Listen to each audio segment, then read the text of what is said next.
আজ আমি তা করব যা অন্যরা করে না, তাহলে আগামীকাল আমি তা করতে পারবো যা অন্যরা কখনোই পারবে না।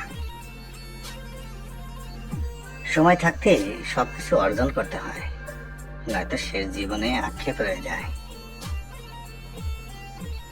কখনো আপনার স্বপ্নকে অন্যের দ্বারা ছোট করতে দেবেন না। আপনার স্বপ্ন যদি থাকে সুন্দর অট্টালিকা গড়ার, সুন্দর একটা বাড়ি গড়ার, তবে মানুষের কথায় কখনোই থামবেন না, তাহলে শেষকালে আপনাকে কুড়ি ঘরে থাকতে হবে। যেদিন আপনি রেস জিতবেন সেদিন আপনার দৌড় বন্ধ করবেন। এর আগ পর্যন্ত শুধু দৌড়াতেই থাকুন। নেতিবাচক পরিবেশে অনেকদিন থাকার পরে আপনার মস্তিষ্ককে একটু ওয়াশ করা দরকার। আমিও করবো ইনশাল্লাহ, খুব সংক্ষিপ্ত সময়ে।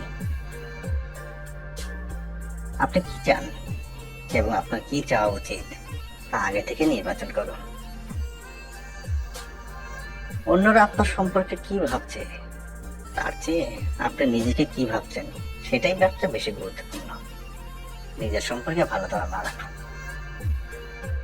নিজেকে চাপ দিন, কারণ অন্য কেউ আপনার জন্য এই কাজটি কখনোই করবে না।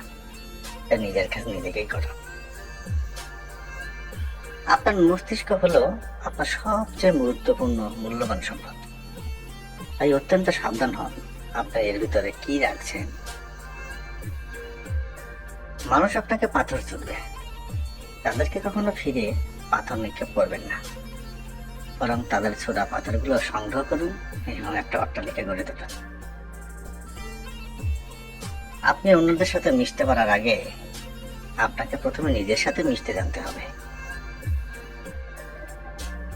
অতি চিন্তা আপনাকে নতুন সমস্যা সৃষ্টি করবে, সেখান থেকে কোনো ফল পাবেন না। এই অতিরিক্ত চিন্তা বাদ দিন,